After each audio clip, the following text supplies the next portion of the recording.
Bonjour à tous et à toutes, aujourd'hui on se retrouve pour l'exercice code numéro 189. Alors c'est un exercice, nous recevons ici un tableau de int, ici appelé nums, avec un élément k.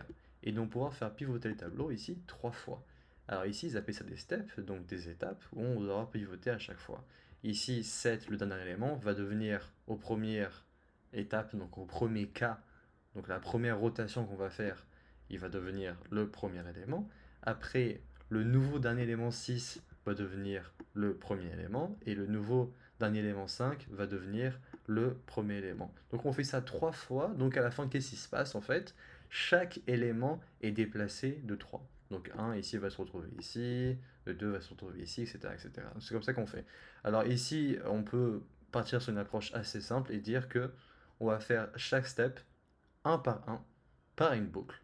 Donc on va déplacer à chaque fois le dernier élément par le premier élément, le dernier élément par le premier élément. Alors c'est exactement ce qu'on fait ici avec la technique brute force. On ne peut pas le faire directement comme ce qu'on vient de dire parce que sinon on va écraser des valeurs.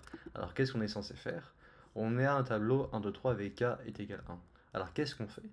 On fait, on itère de la fin du tableau et on dit qui sera placé au dernier élément ici. Ce sera l'avant-dernier élément. Qui sera placé à l'avant-dernier élément ici? C'est l'avant-dernier élément. Donc à chaque fois on va faire ça, on va itérer depuis la fin du tableau, on va le remplacer par le chiffre avant. Qu'est-ce qui va s'avérer à la fin? C'est qu'on aura deux fois le premier élément. Donc ici par exemple nous aurons 1, 1, 2. Donc ici ça ne change rien. Ici nous aurons 1, 1, 2, 3, etc., etc. Par contre, le dernier élément, 3, lui, il a été effacé complètement. Alors qu'est-ce qu'on fait? On le garde dans une variable qui s'appelle temp. Et à la fin, nous pouvons directement remplacer le premier élément par notre variable temp. Donc c'est comme ça, très simplement, on va déplacer en réalité par la droite chaque élément.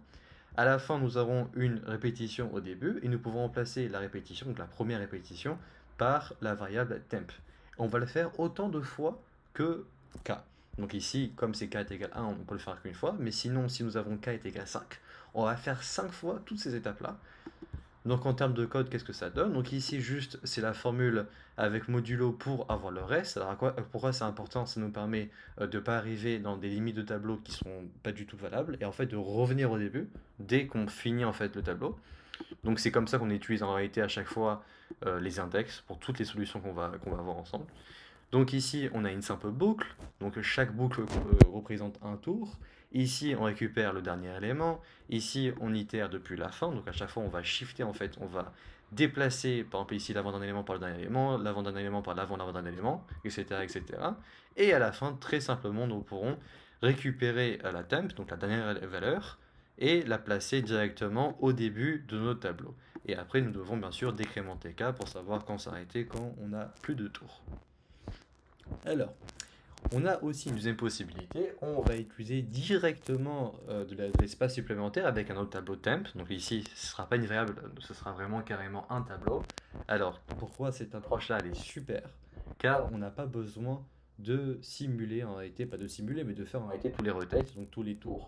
On peut directement savoir à l'avance où chaque élément va être placé et le placer en conséquence. Donc ici, directement, nous avons notre tableau original avec un index de départ. On calcule son index final où il va être placé à la fin. Et dans notre tableau intermédiaire, donc temp, on va directement le placer à son index final. On va faire de même pour chaque élément. Comme ça, on va savoir exactement où placer chaque élément. Après, à la fin, on pourra directement copier temp directement dans nums. Donc ici, c'est génial, on n'a pas besoin de faire plusieurs étapes. Donc ici, pour k est égal à 1, ça ne change rien, mais si jamais nous avons un k est égal à 20, ici, il faudra faire 20 fois tout ce processus. Ici, ce sera directement. Alors, comment on sait directement où placer des éléments? Alors déjà, il faut initialiser un tableau avec des zéros. Comme s'il n'y a pas d'erreur, on pourra directement mettre les valeurs. Et ici, nous pourrons directement faire i plus k, donc la position actuelle, plus k, c'est à combien d'index il doit être déplacé. Par exemple, ici, ça peut être 3, par exemple, le premier exemple de LeetCode.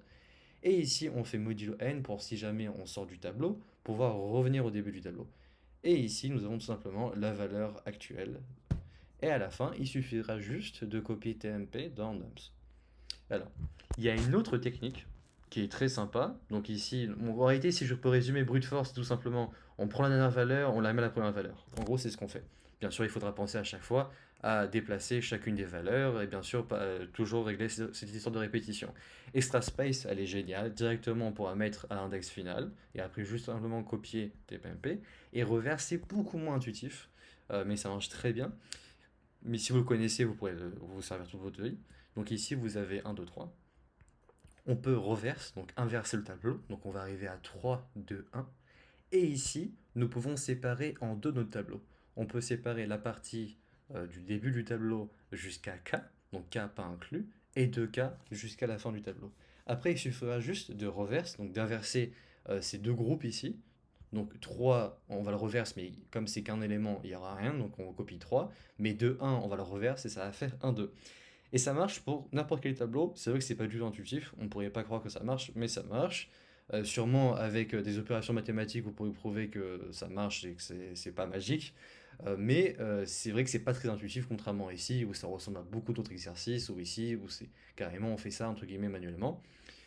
Après, on a une autre possibilité de code. Alors juste je vous la montre en termes de code, qu'est-ce que ça donne. Ici tout simplement on reverse. Donc c'est quoi reverse? On a un pointeur gauche et un pointeur droite.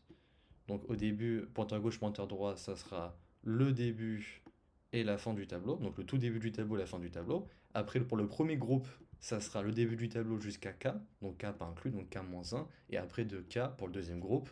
Et N-1, donc la fin du tableau. Et tout simplement, le code, qu'est-ce que c'est? On inverse les valeurs avec les pointeurs L et R. Donc ça permet d'inverser entièrement les valeurs.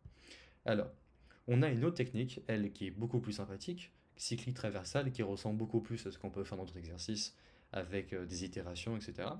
Ou, très simplement, je vais vous montrer l'exemple. Nous avons ici, par exemple, 1, 2, 3. Alors, qu'est-ce qu'on fait? On part de 1 et on dit, j'ai envie de déplacer 1 à l'endroit où il va être. Donc 1, ici, je ne sais jamais, on a k est égal à 1, on va déplacer à la position où il y a le 2 actuellement. Donc le 1 va déplacer à 2. Donc start, c'est le début d'un cycle. Pourquoi on appelle ça un cycle? Car le 1 va être mis à 2, le 2 va être mis à 3, et le 3 va être mis à 1. Ici, quand je parle de 1, 2, 3, c'est pas les index, bien sûr, c'est les éléments, pour que ce soit plus simple. Donc 1 sera mis à 2, 2 sera mis à 3, et 3 sera mis à 1. Start, ça sera le début de notre cycle. Ça permettra de savoir quand on finit le cycle, parce qu'on va retomber entre guillemets sur nos pas. Donc ici, on va savoir quand on a fini le cycle. Et prev va permettre de conserver la valeur, parce que quand on met 1 à 2, bah, Prev, 2 a disparu. Donc si 2 a été écrasé, comment on peut le récupérer après pour le placer dans 3? Il faudra mettre dans la variable prev. Donc c'est ce qu'on fait ici. Et ça marche très très bien.